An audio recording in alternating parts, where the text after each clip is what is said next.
Hi guys, good morning guys अपना lecture number 16 of partnership. और अगर एडमिशन ऑफ पार्टनर का देखा जाए तो लेक्चर नंबर 6। सर आज अपन जो करने वाले हैं वो करने वाले हैं सर, जैसा कि आपको दिख भी रहा होगा, रिवैल्यूएशन अकाउंट। कौन सा अकाउंट सर? Revaluation account. इस एडमिशन ऑफ पार्टनर की जान जिसमें बसती है उसका नाम होता है सर रिवैल्यूएशन अकाउंट। सर जो रिवैल्यूएशन अकाउंट है आज अपन उसको सीखेंगे। उससे पहले मैं सर आप सभी से जो एक रिक्वेस्ट करना चाहूँगा कि जिन्होंने भी सर पिछली लेक्चर्स नहीं देखे हैं वो प्लीज़ सर ये वाले लेक्चर्स को जाके देखें, तभी सर आज आपको आज की क्लास समझ में आएगी। आइए सर रिवैल्यूएशन अकाउंट की बात करते हैं। तो सर जो रिवैल्यूएशन अकाउंट होता है वो बेसिकली होता क्या है? Sir revaluation account is an nominal nature account. कौन सा सर? नॉमिनल नेचर का अकाउंट होता है। मतलब सर इसके अंदर क्या होता है? इसके अंदर हम प्रॉफिट एंड लॉस निकालते हैं। क्या फाइंड आउट करते हैं सर हम इसके अंदर? फाइंड आउट करते हैं profit and loss. Sir profit and loss निकालने के लिए तो प्रॉफिट एंड लॉस अकाउंट होता है ना, लेकिन आप रिवैल्यूएशन अकाउंट क्यों बना रहे हो? सर रिवैल्यूएशन अकाउंट पता है क्या होता है? काय का प्रॉफिट एंड लॉस होता है सर?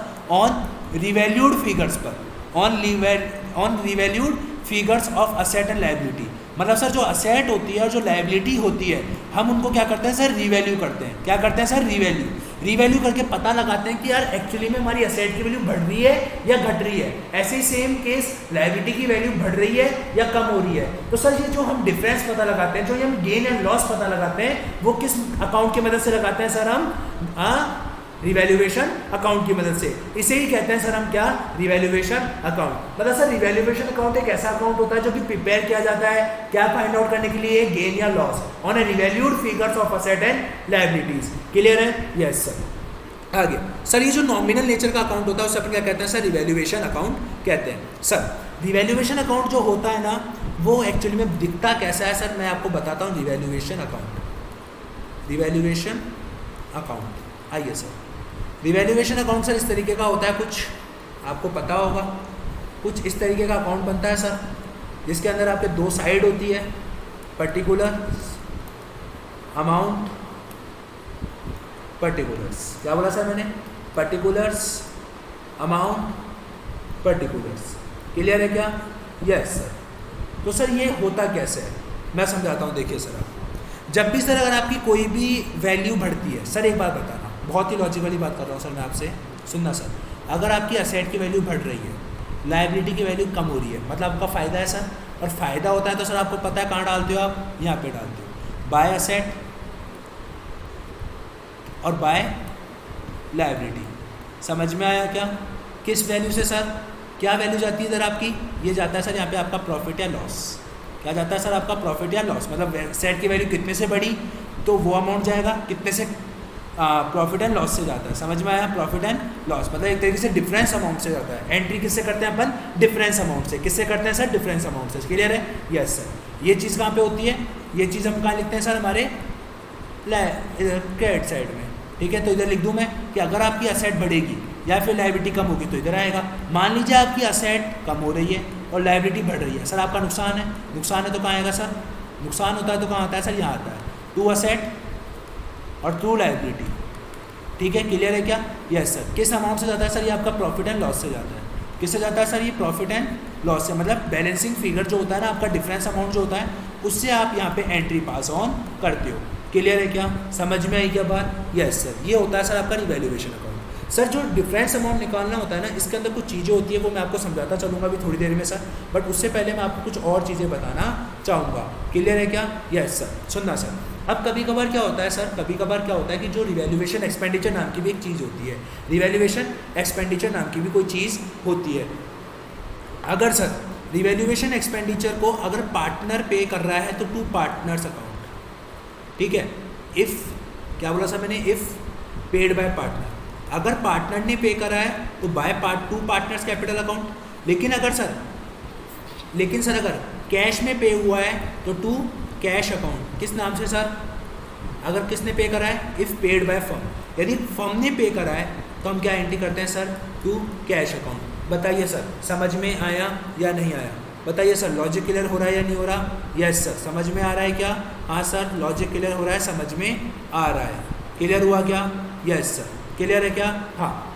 तो सर मैंने क्या बोला? मैंने बोला कि सर अगर आपकी असेट की वैल्यू बढ़ रही है बाय असेट, लायबिलिटी की वैल्यू बढ़ रही है बाय लायबिलिटी, लायबिलिटी की वैल्यू कम हो रही है बाय लायबिलिटी, असेट की वैल्यू कम हो रही है टू असेट, लायबिलिटी की वैल्यू बढ़ी है टू लायबिलिटी, क्योंकि हमारा खर्चा है ये। अगर सर आपका रिवैल्यूएशन एक्सपेंडिचर पे हुआ है तो 2 पार्टनर्स कैपिटल, अगर सर हमने पे कराया तो 2 कैश अकाउंट। 2-3 चीज़ें और आती है सर, मैं वो आपको बताना चाहूँगा। मान लीजिए अगर आपकी कोई असेट है, क्या बोला मैंने सर, अगर कोई असेट है जो कि उसने पार्टनर ने क्या कर लिया सर, उसको ले लिया।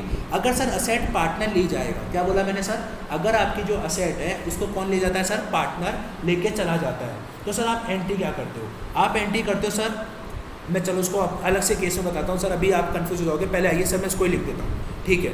तो सर टू लायबिलिटी, अब मैं इसके अंदर सर वर्किंग नोट डालता हूँ कि कैसे कैसे आपको अमाउंट निकालना है। ये वर्किंग नोट नंबर 1 है सर आपका, ये वर्किंग नोट नंबर 2 है आपका, मतलब ये पूरा वर्किंग नोट नंबर 2 हो जाएगा, ये आपका वर्किंग नोट नंबर 3 है, मतलब इनसे आपको पूरी चीज़ समझ में आएगी। आइए सर अपन बात करते हैं सबसे पहले वर्किंग नोट नंबर 1 की, कि एक्चुअली में जो अमाउंट है डिफरेंस का, जिसे हम कहते हैं सर क्या, प्रॉफिट एंड लॉस, वो एक्चुअली में जाएगा कितना, वो एक्चुअली में सर जाएगा कितना, वो हमारे को पता लगाना है कि यार एक्चुअली में हम कितना अमाउंट से एंट्री करेंगे। तो सर उसके लिए होते हैं 3 केस सर, अगर 2 वर्ड गिवन हो, अगर सर बाय वर्ड गिवन हो, अगर सर मार्केट वैल्यू गिवन हो, अगर सर ओवर वैल्यू गिवन हो, over value under value given हो, ठीक है, ओवर वैल्यू गिवन हो या फिर आपको अंडर वैल्यू गिवन हो, तो सर आपको ये कैसे करना होता है, ओवर वैल्यू या फिर वो अंडर वैल्यू हो, ठीक है। समझ में आई क्या बात, देखिए सर अब सुनना सर, अगर 2 वर्ड गिवन है, क्या बोला सर मैंने, 2 वर्ड गिवन है, तो आपको क्या करना पड़ेगा सर, डिफरेंस कैसे निकालोगे सर आप, जो न्यू वैल्यू है उस न्यू वैल्यू में से आप क्या माइनस कर दोगे सर, आपकी बुक वैल्यू, मतलब जो ओल्ड वैल्यू है आप उसको माइनस कर दोगे, तो सर आपके पास जो अमाउंट आएगा उस अमाउंट से आप क्या करोगे सर, एंट्री पास करोगे, उस अमाउंट से आप क्या करोगे सर, एंट्री पास करोगे। समझ में आई क्या बात, यस सर। बाय वाले में डायरेक्टली आप उसी अमाउंट से क्या करोगे सर, आप एंट्री पास करोगे डायरेक्टली उसी अमाउंट से, directly debt amount will be used. Debt amount क्या किया जाएगा सर, आपका यूज़ किया जाएगा, क्या पास करते समय sir, while making an entry. जैसे ही आप एंट्री करोगे उस एंट्री को करते समय आपको क्या करना है सर, इसी अमाउंट को यूज़ करना है सर। लेकिन अगर मार्केट वैल्यू गिवन होगा तो वही कि जो आपकी न्यू वैल्यू है, न्यू वैल्यू मतलब जो आपकी मार्केट वैल्यू है, जो मार्केट वैल्यू उसमें से आप क्या माइनस करोगे सर, जो आपकी ओल्ड बुक वैल्यू होती है ना, ओल्ड बुक वैल्यू होती है उससे मैं माइनस करूँगा, तो जो मेरे पास आएगा उसको मैं क्या करूँगा सर, उससे मैं एंट्री पास करूँगा। समझ में आई क्या बात, लॉजिक क्लियर हुआ, यस सर। अब बात करते हैं सर हमारे अंडर वैल्यू और ओवर वैल्यू की, ये थोड़ी सी अच्छी चीज़ है सर, आप इसको समझ लीजिएगा, ठीक है। Over value under value sir, दोनों ही केसों में आपको क्या करना है, ओवर वैल्यू अंडर वैल्यू में सुनना सर ढंग से, ये देखिए सर 2 चीज़ होती है ओवर वैल्यू, एक चीज़ होती है अंडर वैल्यू, ठीक है। कभी कभार ओवर वैल्यू में सीधा अमाउंट गिवन होता है, क्या बोला मैंने, अमाउंट गिवन होता है, कभी कभार परसेंटेज गिवन होती है। अंडर वैल्यू में भी कभी कभार अमाउंट गिवन होता है और कभी कभार परसेंटेज गिवन होती है। सर आज अपनी क्लास में बेसिकली अपन समझने का कॉन्सेप्ट रखेंगे, कल की क्लास में अपन इससे रिलेटेड जो भी कॉन्सेप्ट से क्वेश्चन है वो खत्म करेंगे, ठीक है सर। अगर आपके पास कभी अमाउंट गिवन है, ओवर वैल्यू इसका मतलब पहले से अधिक है सर, पहले से ही ज़्यादा है, ओवर वैल्यू का मतलब होता है सर पहले से ही ज़्यादा है, पहले से ही ज़्यादा है। और अगर पहले से ही ज़्यादा तो अब आपको क्या करना पड़ेगा सर, कम करना पड़ेगा, और कम कैसे करेंगे सर, डिफरेंस अमाउंट से। अमाउंट के अंदर भी सर वही केस आ गए, 2 केस, क्या बोला सर मैंने, अमाउंट के अंदर भी 2 केस आ गए। एक केस कौन सा हो गया सर आपका, बाय का, और एक केस कौन सा हो गया आपका 2 का। अगर सर बाई हो, क्या बोला सर मैंने, अगर बाई होगा तो हम क्या करेंगे, उसी अमाउंट से अपन क्या कर देंगे, कम कर देंगे।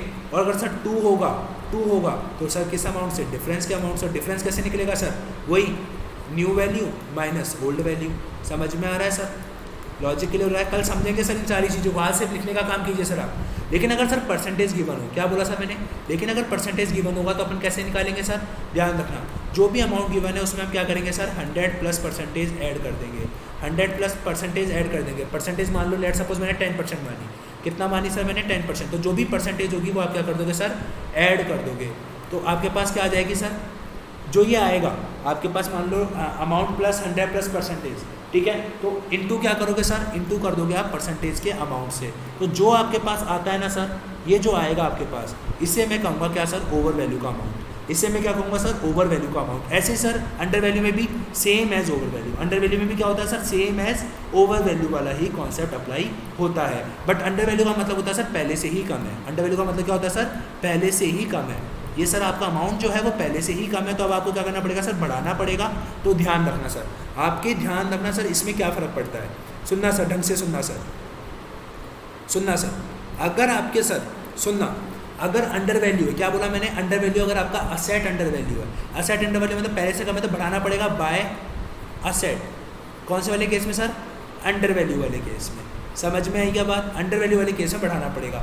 लायबिलिटी आपकी पहले से ओवर वैल्यू है, मतलब लायबिलिटी को कम करनी पड़ेगी सर बाय लायबिलिटी। कौन से वाले केस में सर? ओवर वैल्यू वाले केस में। समझ में आ रहा है सर? कई बच्चों को दिक्कत आती है, इसका आंसर मैं उसको नोट्स में लिखवा देता हूँ सर, ठीक है। टू असेट किस वाले केस में सर? ओवर वैल्यू है, पहले से ही ज़्यादा है सर, पहले से ही ज़्यादा है तो इधर। सर टू लायबिलिटी किस वाले केस में सर? पहले से ही कम है, मतलब अंडर वैल्यू है, पहले से ही कम है, मतलब मुझे बढ़ानी पड़ेगी तो मेरा खर्चा हो गया।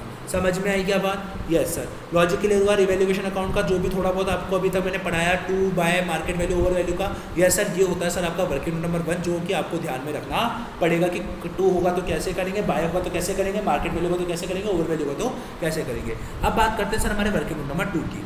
किसकी बात करते हैं सर? वर्किंग नोट नंबर 2 की। वर्किंग नोट नंबर 2 क्या कहता है सर? वर्किंग नोट नंबर जो 2 है वो ये कुछ कहता है, क्या कहता है सर वो, कि फॉलोइंग अमाउंट्स को, सर फॉलोइंग आइटम्स को आप कंसीडर नहीं करोगे। Following amounts items are not consider, are not consider, आप सर कंसीडर ही नहीं करोगे वाइल प्रिपेयरिंग करते समय सर, वाइल क्या करते समय? रिवैल्यूएशन अकाउंट बनाते समय सर, रिवैल्यूएशन अकाउंट को बनाते समय आप फॉलोइंग आइटम्स को कंसीडर ही नहीं करोगे सर। पहला आइटम गुडविल, दूसरा item sir fictitious asset, fictitious asset एक तरीके से मैं कह सकता हूँ सर पास्ट एक्यूमुलेटेड रिजर्व में सरप्लस, बट लेकिन फिर भी आपको लिखवा देता हूँ। डेफर्ड रेवेन्यू एक्सपेंडिचर, डीआरई का मतलब क्या होता है sir? Deferred revenue expenditure. Fourth होता है सर आपका एडवर्टीजमेंट एक्सपेंडिचर। पांचवा क्या होता है सर? आपका प्रिलिमिनरी एक्सपेंडिचर्स। समझ में आया है सर? लॉजिक क्लियर हो रहा है? छठा जो होता है वो होता है सर आपका कौन सा? वो होता है सर आपका छठा पीएनएल अकाउंट का डेबिट बैलेंस, पीएनएल अकाउंट का डेबिट बैलेंस।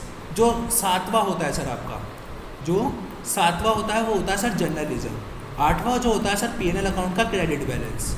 समझ में आई क्या बात? लॉजिक क्लियर हुआ सर? ये जो चीज़ें हैं, ये जो चीज़ें हैं उसी के साथ आप, है ना, एक और चीज़ सर, जो आपका सर कैपिटल अकाउंट है, इसको भी सर आप क्या नहीं करोगे? कंसिडर नहीं करोगे रिवैल्यूएशन में। सर जो करंट अकाउंट है इसको भी सर आप कंसिडर नहीं करोगे। मतलब sir current account capital account का या फिर डीआरई का, मतलब सर जो भी करंट अकाउंट होता है, जो भी कैपिटल अकाउंट होता है, जो भी गुडविल होती है, जो भी बैलेंस शीट में जो भी फिक्टिशियस एसेट होती है, जो भी एडवर्टीजमेंट एक्सपेंडिचर होता है, उस किसी को भी आप कंसीडर नहीं करोगे रिवैल्यूएशन अकाउंट बनाते समय। क्लियर है सर? गुडविल के अंदर सर कौन सी वाली गुडविल? दोनों टाइप की गुडविल, मतलब बुक्स ऑफ अकाउंट्स वाली भी, और मैं कह सकता हूँ सर गुडविल कौन सी वाली?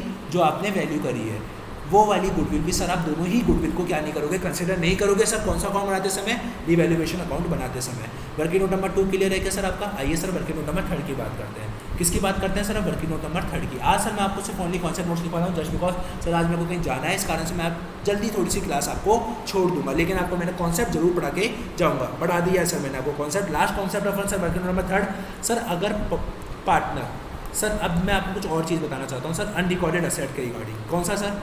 अनरिकॉर्डेड चीज़ों के रिगार्डिंग अगर मैं आपको कोई चीज़ बताऊँ सर, कई बार क्या होता है सर, अनरिकॉर्डेड दो टाइप की चीज़ें होती है, या तो एक तो असेट होती है आपकी, अनरिकॉर्डेड असेट हो सकती है, और एक सर आपकी क्या हो सकती है सर? अनरिकॉर्डेड लायबिलिटी हो सकती है। ठीक है, अगर मैं अनरिकॉर्डेड असेट की बात करूँ सर, ध्यान से सुनना सर, हमेशा जब भी अनरिकॉर्डेड असेट होगा सर, जब भी अनरिकॉर्डेड असेट होगा तो आपको क्या करना पड़ेगा? रिवैल्यूएशन को क्या करना पड़ेगा सर? रिवैल्यूएशन को क्रेडिट करना पड़ेगा। सर जब भी अनरिकॉर्डेड लायबिलिटी होगा तो सर कसम खा लो कि मैं हमेशा रिवैल्यूएशन को क्या करूँगा? डेबिट। क्यों सर? अनरिकॉर्डेड लायबिलिटी थी, अब मैं लायबिलिटी रिकॉर्ड करूँगा, मेरी लायबिलिटी बढ़ेगी, मेरा खर्चा बढ़ेगा, खर्चा बढ़ेगा मतलब रिवैल्यूएशन डेबिट करूँगा। सर मेरी अनरिकॉर्डेड असेट थी, असेट बढ़ेगी, असेट बढ़ेगी मतलब सर मेरा फायदा होगा, फायदा होगा मतलब मैं रिवैल्यूएशन अकाउंट को क्या करूँगा सर? क्रेडिट करूँगा। समझ में आया? Yes sir. दूसरी चीज़ सर, समझ में आई पहली चीज़? Yes sir. क्लियर है क्या? समझ में आया है नहीं आया सर? लॉजिक क्लियर है अनरिकॉर्डेड असेट के रिगार्डिंग और अनरिकॉर्डेड लायबिलिटी के रिगार्डिंग। अब आता है सर आपका वर्किंग नोट नंबर 4।